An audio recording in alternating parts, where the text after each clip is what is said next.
Eu gosto quando a Netflix divide as séries por parte. Eu acho que mantém mais tempo no ar aquela história e também ajuda essa história a ser digerida. Eu acho um meio termo perfeito entre episódios semanais e a maratona, só que para a história ser realmente absorvida, né, para a história ser realmente digerida, precisa ter história. Ela precisa ter substância. E a verdade é que essa primeira parte da 5ª temporada de Stranger Things usa essa divisão de partes de um jeito muito covarde. Passa quase todo o tempo rodando em grande de um vazio de repetições e no final das contas finge entregar uma grande recompensa quando na prática tá fazendo o que sempre fez, nem mais nem menos. E às vezes do mesmo jeitinho, exatamente do mesmo jeito. Esse vídeo terá spoilers da parte 1 da 5ª temporada de Stranger Things, né? Assim como todos os conteúdos de Stranger Things daqui pra frente, porque não faz mais sentido não falar com spoilers. É importante reforçar que todas as opiniões desse vídeo aqui se referem apenas à primeira parte, nunca à temporada inteira. A análise é sobre o que a gente tem até agora. A visão final só existe depois de assistir tudo, então a gente tem que esperar até o final do ano para isso acontecer.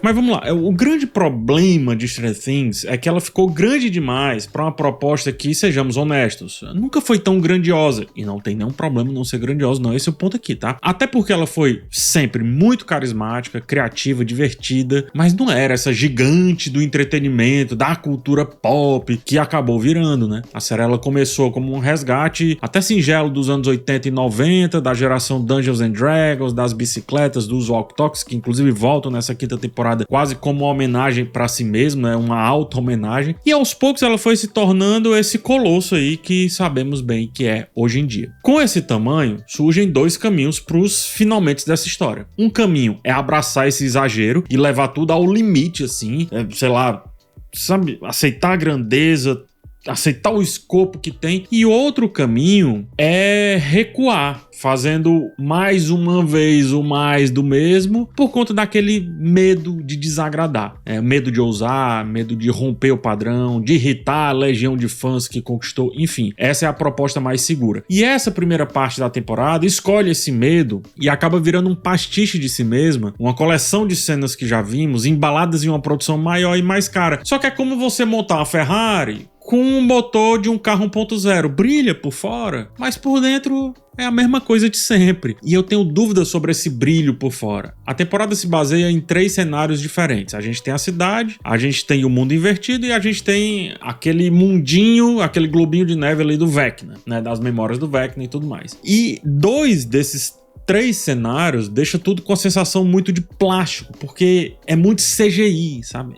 É muito efeito, é muito fundo verde, é muita falta de profundidade. Dá pra entender que a série quer vender grandeza, e aí por isso aposta nesses grandes cenários e tudo, mas aí eles passam tempo demais longe da cidade, e a trama perde um pouco do seu charme oitentista ou noventista, perde aquela atmosfera de cidade pequena que deu personalidade pra Stranger Things, e fica ali nesse grande cenário superficial. Fora isso, a estrutura narrativa é exatamente a mesma das temporadas anteriores. Alguém desaparece, agora no caso é a Holly, né? E depois outras crianças desaparecem, surge uma nova ameaça, o grupo principal se fragmenta, criam núcleos improváveis e tudo converge em um final onde todos se unem para um grande embate. É a novela, né? O formato novelinha de Stranger Things, que volta a acontecer aqui. Dá a sensação de que quanto mais consolidado é um sucesso hoje em dia, menos eles mexem na fórmula para não correr risco de desagradar ninguém. Quando eu fiz o vídeo de resumo da temporada, na verdade das 4 temporadas anteriores, eu acho que ficou muito claro como esse formato se repete em absolutamente toda a abordagem aqui da série. E aqui volta de novo, igualzinho. Até músicas são revisitadas e não é no sentido de rememorar o que foi Stranger Things, não. É no sentido só de repetir mesmo, como se não tivesse mais repertório. Esse talvez seja o grande problema. Não repete por uma questão idealista da história, mas é porque é isso. Tudo de bom de Stranger Things já aconteceu, vamos lá repetir.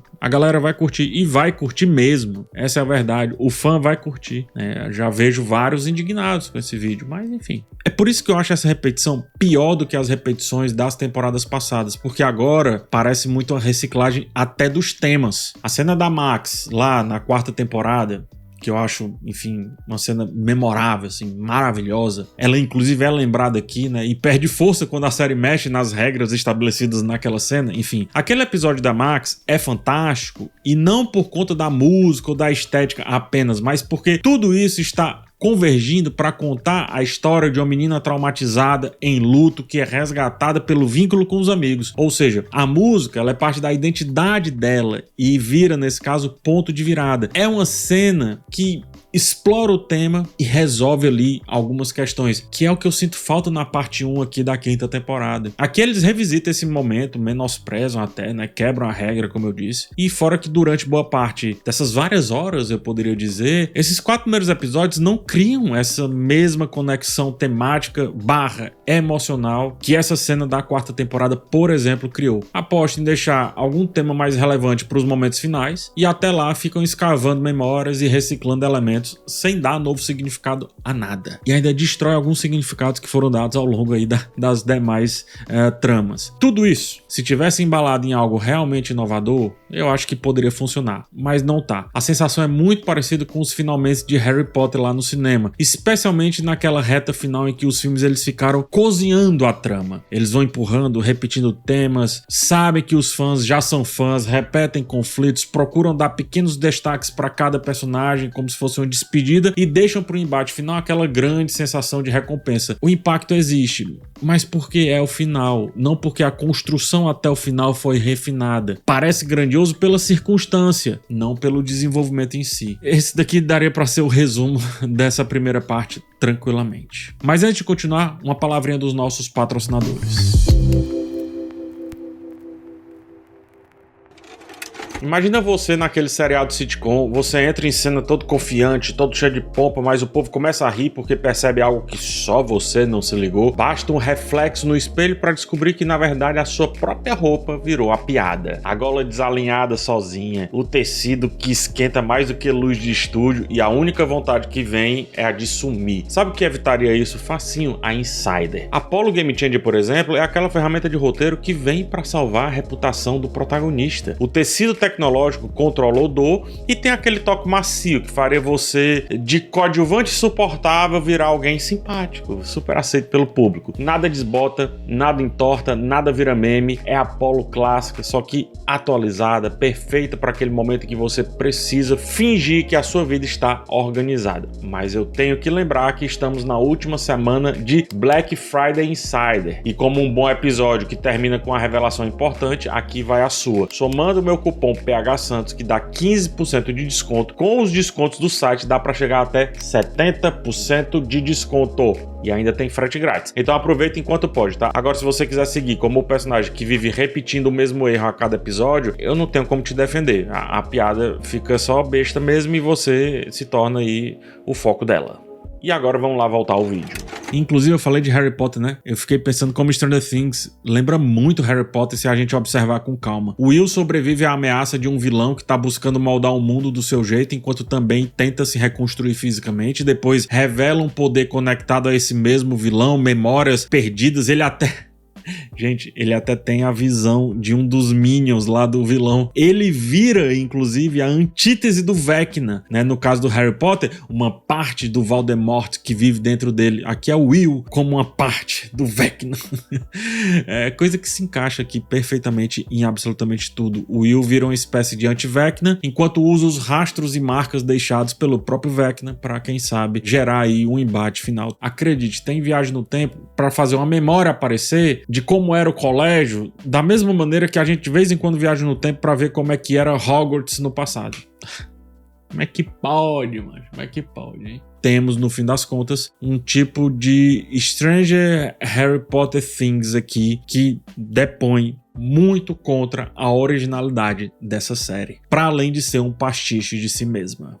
Uma coisa que me incomoda muito nessa parte 1, talvez seja a que mais me incomoda em termos estruturais e estéticos, assim também posso dizer, é que ela tá o tempo inteiro tentando vender o épico. Os personagens surgem como se fossem super-heróis, prestes a formar uma grande equipe. Em 3 momentos diferentes tentam colocar a Eleven, né, a Millie Bobby Brown, como protagonista da ação. Algo que Donzella, com a própria Millie Bobby Brown, e também Enola Holmes, já mostraram que, cara, não funciona. Não é essa a área da atriz, não é. E aqui eles tentam colocá-la nessa seara. Ela aterriza com pose heróica, vira pra câmera com cara de mar. Eu acho um pouco constrangedor. Desde a 3ª temporada, inclusive, a Eleven parece deslocada dessa história, dessa grande história. Ela sempre tá distante do grupo principal, quase como quem nem quer se misturar muito. Aqui isso também se repete. É tão evidente que pra resolver o ato final, como acontece em todas as temporadas, sendo a Eleven ali a poderosa, em vez de usarem ela, colocam o Will com poder pra que ele carregue um pouco do peso que ela simplesmente não quer mais carregar. E aí fica ali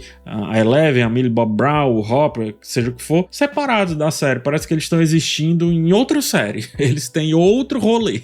A falta de audácia dessa temporada aparece muito na ausência de temas durante quase toda a primeira parte. As temporadas anteriores, mesmo com vários problemas, tinham marcos temáticos muito claros. A amizade na primeira temporada, na 4ª temporada o luto. Aqui nos 4 primeiros episódios tem uma sequência de missões e muitas delas parecem secundárias, criadas para dar alguma função a cada personagem. O formato até mantém urgência e tensão, mas quando o tema demora 3 episódios e meio, mais do que meio, para surgir de fato, dá para decretar que é uma narrativa, no geral, vazia. É só uma trama de consequências onde os poucos momentos de respiro servem para deixar a série expositiva, explicando que já está evidente, explicando que, assim, tá ali, gente, eu tô vendo. Ou pior, abrindo discussões que não cabem na história maior, mas que eles queriam muito encaixar. Então a série tá vindo aqui numa ação e diz: peraí, vamos parar essa ação porque eu quero falar sobre esse assunto. E aí passa 2, 3 minutos falando sobre esse assunto. Outra coisa, com piada. A série tá aqui na ação, tá todo mundo tenso.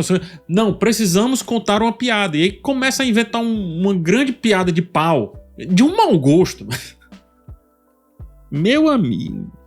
Enquanto um pessoal tá num canto, o outro tá no outro canto, um tá num assunto, outro tá no outro assunto, eles não sabem o que fazer com alguns personagens, não sabem a mínima ideia do que fazer com o Dustin. Fica uma grande salada de frutas que a montagem tem muita dificuldade de consertar, de conectar, de criar um fio de... Cara, é isso, tá aqui por conta disso, por conta daquilo. Às vezes a montagem fica até usando em demasiado o plano Kuleshov. Editor, escreve aqui na tela o que é o plano Kuleshov, pra gente pensar que um personagem vai aparecer, na verdade aparece outro, brinca com a justa posição dos eixos pra causar suspense, mas olhando de longe, quando você se afasta, é uma grande bagunça que nunca consegue se organizar de fato. É só o caos pelo caos. E obviamente isso vai entreter, porque as pessoas vão ficar interessadas, né? Quando você vê o caos, você fica interessado em que momento esse caos vai se ajustar. E obviamente a série, ela aos poucos vai se ajustando, mas perceba, sempre criando um outro fio narrativo, nunca através do fio narrativo que já estava lá posto. O roteiro também demora demais a usar o amadurecimento do elenco, eu acho isso um problema. Não tem como não usar isso, gente. É visual que eles envelheceram. É visual que a Eleven, sei lá, fez botox, que o Will é mais alto do que o Hopper, que se eu fosse o Demogorgon eu encararia o Lucas como uma grande ameaça física. Isso deveria ser incorporado desde o começo para relevar logo esse problema, em vez de ficar fazendo o elenco andar curvado para parecer mais infantil. Tanto que quando finalmente usam essa questão do amadurecimento, revisitam o passado, as memórias, etc. Mesmo que seja um passado de 3 anos atrás, não importa. Quando isso acontece na última cena, essa primeira parte melhora exponencialmente. Até emociona. Enquanto isso, vê-los tentando se curvar para parecer mais jovens, com barbas feitas aparentes, uma linguagem corporal que já não combina com adolescentes, é muito desconfortável, é muito estranho. Em vez de abraçar esse crescimento dos personagens, a temporada tenta contorná-lo ao introduzir uma nova geração de crianças para preencher um certo vazio que o elenco original deixou. Um vazio de sentimento, eu diria. O desaparecimento da Holly, né, a irmã do Mike, é um resquício do sumiço do Will na primeira temporada, o que até reforça a sensação de que a gente tá andando em círculos, mas que vem muito essas crianças, essa nova criançada e tudo, pra preencher esse vazio que as crianças que se tornaram adultos não preenchem mais. Então, em vez de pegar o que já tem e colocar no outro, sei lá, em outras discussões, em outros assuntos, não. Ainda fica apostando um pouco nessa tentativa de criar um clima que já não cabe mais para Stranger Things, que já não faz mais nenhum sentido. Eu falei rapidinho sobre o didatismo da série, eu acho que vale voltar. Eu entendo que a Netflix adora subestimar a inteligência do público em suas produções mais populares, já estava esperando por isso, só que eu acho que aqui passa um pouquinho do ponto. Não é uma cena explicando algo, são 3, 4, 5 repetindo a mesma informação. Os episódios eles ficam longos para garantir as métricas de horas assistidas, não porque tem história para contar. Parece um disco riscado, cara. A personagem da Winona Ryder, ela virou uma narradora ambulante, assim, sempre tá descrevendo o que acontece. O episódio que a Max volta dá a entender que ela será importante, alguma coisa assim, mas serve apenas para colocar em tela algo que poderia ter sido sugerido ou resolvido em outra estrutura, de outro jeito, sem precisar ficar desenhando tudo pro público através ali da Holly. Não parece mais excesso de explicação como é comum aqui nas séries mais populares da Netflix. Parece excesso de conteúdo para preencher duração. É isso que fica parecendo. Dito isto, nos finalmente a série finalmente acontece. O arco do Will explorando sua sexualidade através da amizade com a Robin é um dos pontos altos. No Snap mostra que cresceu como ator ao longo dessa década e aqui ele encontra finalmente o seu espaço. É um dos melhores atores do elenco tranquilamente. O gancho final que conecta a ação a um tema, finalmente a um tema, no caso amadurecimento, força da amizade e aceitação, é ele saindo dessa carapuça de quem ele definitivamente não quer ser ou se esconde. Cara, tudo isso é excelente e ainda entrega uma cena de ação muito competente. O problema é isso chegar só nos 3 minutos finais, no 45 minutos do segundo tempo. Além disso, sabemos que na parte 2, logo no primeiro episódio, isso vai ser minimizado e aí voltaremos a ser cozinhados em banho-maria. Anota o que eu tô falando. E é por isso que eu chamo essa parte 1 de covarde. Ela usa o furor do público e faz o que quer com isso. O final do Will é um belo momento? Sim, é. O gancho final empolga? Sim, empolga. Deixa um sentimento bom para a parte 2, um sentimento maravilhoso. Mas tudo vem depois de uma jornada longa de repetições, de pastiches, deixando o saldo dessa parte inicial, no mínimo, negativo. É uma manipulação muito barata do nosso carinho pela série. Força a gente a assistir horas de conteúdo para receber uma pequena dose de alguma coisa realmente boa no fim. Mas vem cá, funciona, né? Funciona porque garante as estatísticas da Netflix, acalma os acionistas, faz os veículos de mídia anunciarem recordes de horas assistidas de Stranger Things. E assim, a máquina mais uma vez gira. Beleza, mas e o conteúdo, meu irmão? E a história em si? E os novos assuntos? O que que tem? Não tem, tá faltando. Talvez na parte 2. Se não, na parte 3. Se não um dia, quem sabe. Se não, talvez nem seja nessa série. Essas foram minhas impressões gerais sobre a parte 1 da 5ª temporada de Stranger Things. Obrigado por chegar até o final desse vídeo. Agora eu peço o seu like e também a sua inscrição. No mais, um forte abraço em vocês. Até a próxima oportunidade. E tchau.